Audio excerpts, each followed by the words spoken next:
So I'm having a chat with a couple of members of Another Now. How are you both? Yeah, I'm fine, we're thank you. good. So stoked to be here. Great. Yeah, excellent. So first things first, we've been playing a new single of yours called Would It Kill You? Why don't we tell us a little bit about the track? Mm. Yeah, it's a track we wrote during a recording session, maybe within a few hours, and we came up with this lyrical theme that when you're a musician and you're trying to do the things that you want, there are always people in your environment who are slowing you down or not encouraging you to do the things that you want to do. So this was basically a track that we wrote to say to these people, yeah, we want to do this, and we want to make this work, especially in such a challenging sector. And yeah, it's just basically the finger towards the people, like, yeah, if you don't want to support us, fine, but we're gonna keep pushing. Yeah, absolutely. And that's coming off your new record called Hex. It's coming out 22nd of May. What can we expect to hear on the record? It's all very free flowing stuff. I think a lot of stuff came from like Steph said, all of us together in a session, just five guys in a single room, just piling ideas on top of each other. A lot of it is freestyling stuff, just saying things that come to mind. It's all very emotional, I think. Yeah, that you can tell from the song "Would It Kill You" that it's all very just discussing things that bother us or anger us, or things that make us sad or whatever, maybe happy. Just trying to get those emotions out. Yeah, it's the purest emotions we felt during the recording sessions. Like, what was the main emotion that we felt, and that emotion was put into that track. So if we felt angry, we put a lot of anger and hatred in the Yeah. song. And when we felt discouraged or unmotivated, well, that would be the theme of that track. So it's very pure. Yeah, it only consists of pure raw emotions. Yeah, it's very unfiltered, I think. Yeah, that's mainly the thing. Yeah, awesome. And this is your second record. How does this record sound in comparison to your debut from, well, 5 years ago, Omni? Oh, Yeah, that's a difficult one. Yeah, I think in a lot of ways it's similar, in a lot of ways it's different. Like, I think with Omni, which we when we approached the lyric writing process, that was very methodical. Thinking, okay, what do we want to write about? Like, pick one subject per song, it was and very then organized. it was very organized. Yeah, just trying to go. Okay, what do we want to talk about? Okay, we want to discuss like a mental disorder. Let's go into that. What should the music sound like? Like, very organized. And this record, compared to that, it was really just freestyling a lot. Like, very jammy in a way that we hadn't really done before. So I think it's way more raw, but also I feel like we all got better at our instruments as well, and we've been trying new things. So hopefully it sounds more fresh than what we did before. I hope that people take that away from it. Yeah. Yeah, definitely. And also a lot of different vocal styles. We also gave our guitar player Mikael the mic so he could spit some bars, and that's Yeah. something we hadn't done before. So that those things are pretty new with the new record. And yeah, I think, Yeah. like Rick said, we got better. So vocally also. So that's, yeah, pretty.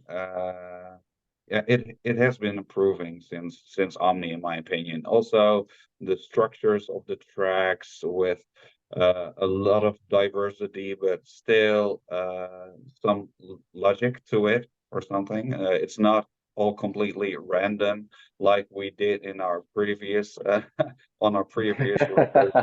Yeah, yeah. Yeah, nice. The sound that you've created with this record, then, was it the sound to create? Was it the plan to create that sound, or is it simply just how it turned out in the studio?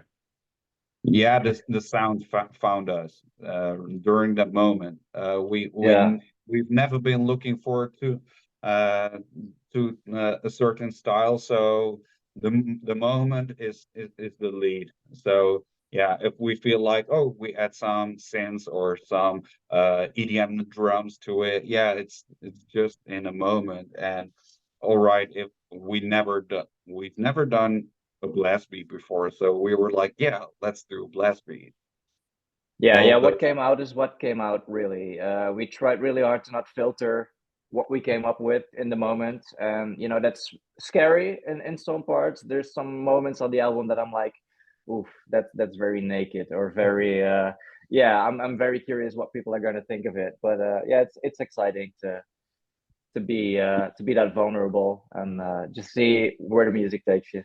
Yeah, yeah, we nice. were also very inspired by the way Nirvana did these things. A lot of tracks from Nirvana are also made in the studio, very freestylish. So yeah, that's basically what we like to do, just explore the unknown territories and do whatever comes in the moment, because Yeah. we're all pretty organized guys and we like to think a lot about what we do. So it's a really great challenge to do the exact opposite of that. So that's what we wanted to do. Yeah. Nice. You must have written more than what's made it onto this record. What happens to those now? Do you consider them again next time, or do you bin them off and start again? Oh, that's a good question. Yeah, there's actually a lot of songs that we did. Like, I think we maybe did 40 or 50 for this record, and only about, what is it, like 15 really made the cut. And Yeah. I think maybe a couple of weeks before we actually went to mastering, we were still considering some songs that just barely did not make it. And it was for the weirdest reasons, like, oh, I don't like this particular vocal line anymore, let's scrap the entire song. And it's just dumb things like that. And I mean, I'm sure we will give those songs another try. Like on our previous record, there was this track called Stream that didn't make the track list originally. Well, it was actually the first song that we wrote for the album. And after releasing the album, we were like, why didn't we not put it on there? It was so cool. And so we finished it up anyway. And I'm sure we'll do that again. Like, I'm sure there's like 3 or 4 songs at least that we'll give another try. Yeah, for sure. Yeah, definitely. And let's talk a little bit about the writing side of things. So for you guys, how do tracks normally start off? Uh, Normally I would write some lyrics with a certain theme in my head, uh, and eventually standing before the mic, trying to do some lines, trying to find the rhythm, and just spitting these lines, and just looking for the right combinations. But also we had some songs, and we didn't even have lyrics or something like that. So we just went to the studio, just standing there for the mic, and just spitting all these random thoughts and all these random things. And sometimes it was pretty fun. Sometimes it didn't even make sense, but you just knew that the rhythm and the timing of the of the vocals was perfect. So we were like, oh, this is the theme. This is the flow we want to achieve. So when we thought that, oh, all right, this is the right timing. All right, let's do this, but with proper vocal lines. Yeah, awesome. Yeah, it's just yeah, that's it. Yeah. Nice. You get the chance to play these tracks live across the Netherlands. You've got 5 shows coming up. I bet you can't wait to be doing some live shows again. Yeah, for Yeah, sure. for Yeah, yeah, sure. yeah. That's gonna be That's the cool. thing we live for. That's why we're in a band, just to play live, to yeah, release all that energy, because we really like to jump around and yeah, spin those guitars, and also yeah, just that's the main thing of it, of being in a band. You want to get on stage and you want to have fun with your buddies.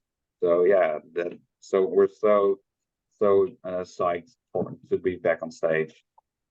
Yeah, yeah, Especially, it's fun to be creative in the studio, but we feel like when there's not an opportunity to play those songs live for too long, then things get weird and we kind of start losing it a little, you know. So it's really important for us to play those shows, and very excited to see how those work when we play them, like how the audience is going to respond. That's always a surprise. You never know if people are gonna be enjoying what you've written when you actually play them live. So that's exciting.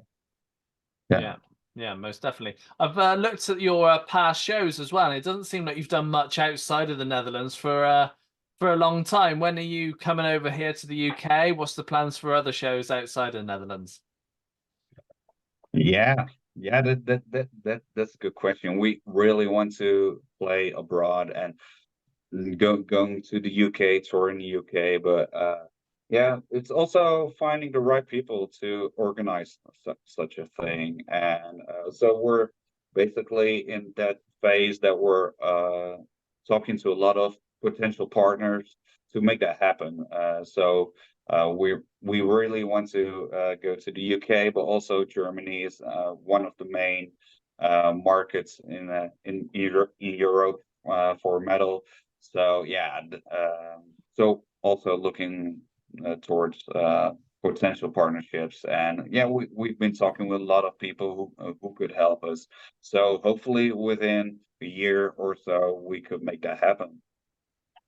Yeah, it's just business really, you know. It's always hard to not spend too much money when you're in music and you know doing this stuff, especially in the metal scene. I think it's very easy to burn way too much money and not really get anywhere. So as boring as it sounds, we're just trying to be careful with when we're gonna go outside of the board, like over the border, and with what other artists and stuff. We just want to do it right away the first time. And yeah, that's kind of what we're building on now. So hopefully soon, hopefully soon. Yeah, fingers crossed. Guys, it's been a pleasure having a chat with you. Yeah, thank you so All much, right, thanks, Jim. man.